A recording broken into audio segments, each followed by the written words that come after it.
চুতীয়া জাতি যুৱ সন্মিলন অসমৰ এখনি জৰুৰী কেন্দ্ৰীয় কাৰ্যনিৰ্বাহক সভা তিতাবৰ গ্ৰাম্য সাংবাদিক সন্থাৰ কাৰ্যালয়ত অনুষ্ঠিত হৈ যায়।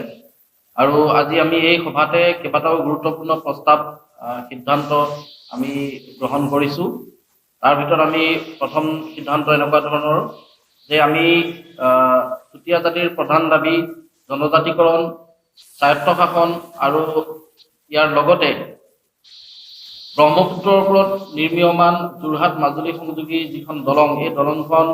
চুতীয়া ৰাজ্যৰ শেষগৰাকী ৰাণী চুতীয়াসকলৰ শৌৰ্য বীৰ্য আৰু সাহসৰ প্ৰতীক বীৰাংগনা সাধনীৰ নামেৰে নামাকৰণ কৰাৰ দাবীত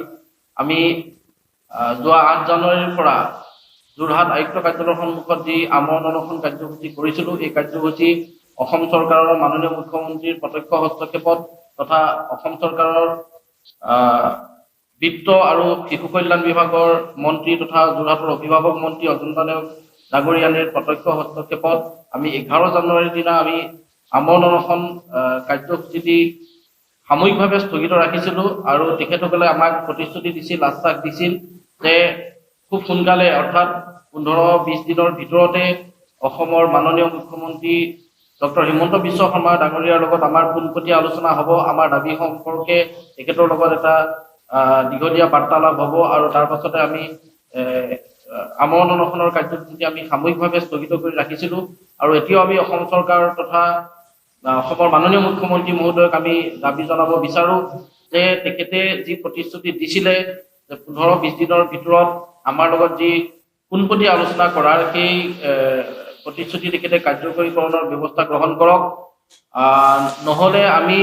পুনৰ যি আমাৰ আমৰণ অনশন কাৰ্যসূচী আছিলে, আমাৰ আমৰণ অনশন কাৰ্যসূচী আমি সাময়িকভাৱে যিহেতু স্থগিত ৰাখিছিলোঁ, আমি পুনৰ আমৰণ অনশনৰ কাৰ্যসূচী কৰিবলৈ নহ'লে বাধ্য হ'ম। গতিকে এইটো এটা আজি আমি প্ৰস্তাৱ লৈছোঁ আমাৰ কেন্দ্ৰীয় জৰুৰী কাৰ্যনিৰ্বাহক সভাত। চুতীয়া জাতি যুৱ সন্মিলন অসমৰ এখনি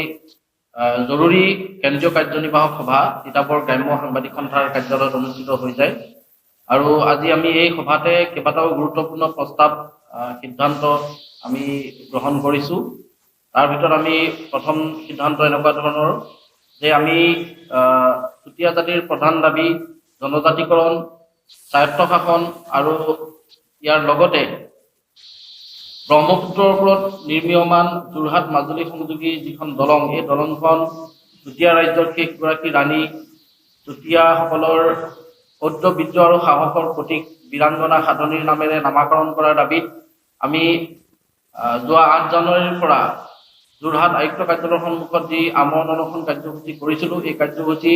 অসম চৰকাৰৰ মাননীয় মুখ্যমন্ত্ৰীৰ প্ৰত্যক্ষ হস্তক্ষেপত তথা অসম চৰকাৰৰ বিত্ত আৰু শিশু কল্যাণ বিভাগৰ মন্ত্ৰী তথা যোৰহাটৰ অভিভাৱক মন্ত্ৰী অজন্তা নেওগ ডাঙৰীয়ানীৰ প্ৰত্যক্ষ হস্তক্ষেপত আমি 11 জানুৱাৰীৰ দিনা আমি আমৰণ অনশন কাৰ্যসূচীটি সাময়িকভাৱে স্থগিত ৰাখিছিলোঁ। আৰু তেখেতসকলে আমাক প্ৰতিশ্ৰুতি দিছিল, আশ্বাস দিছিল যে খুব সোনকালে অৰ্থাৎ 15-20 দিনৰ ভিতৰতে অসমৰ মাননীয় মুখ্যমন্ত্ৰী ডক্টৰ হিমন্ত বিশ্ব শৰ্মা ডাঙৰীয়াৰ লগত আমাৰ পোনপটীয়া আলোচনা হ'ব, আমাৰ দাবী সম্পৰ্কে তেখেতৰ লগত এটা দীঘলীয়া বাৰ্তালাপ হ'ব আৰু তাৰ পাছতে আমি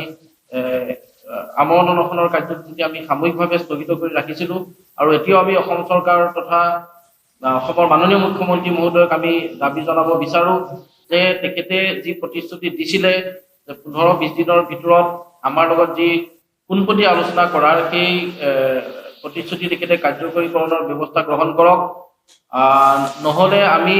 পুনৰ যি আমাৰ আমৰণ অনশন কাৰ্যসূচী আছিলে, আমাৰ আমৰণ অনশন কাৰ্যসূচী আমি সাময়িকভাৱে যিহেতু স্থগিত ৰাখিছিলোঁ, আমি পুনৰ আমৰণ অনশনৰ কাৰ্যসূচী কৰিবলৈ নহ'লে বাধ্য হ'ম। গতিকে এইটো এটা আজি আমি প্ৰস্তাৱ লৈছোঁ আমাৰ কেন্দ্ৰীয় জৰুৰী কাৰ্যনিৰ্বাহক সভাত। যিকোনো খবৰৰ বাবে যোগাযোগ কৰক 7099017330 লগতে 7099017110 নম্বৰত।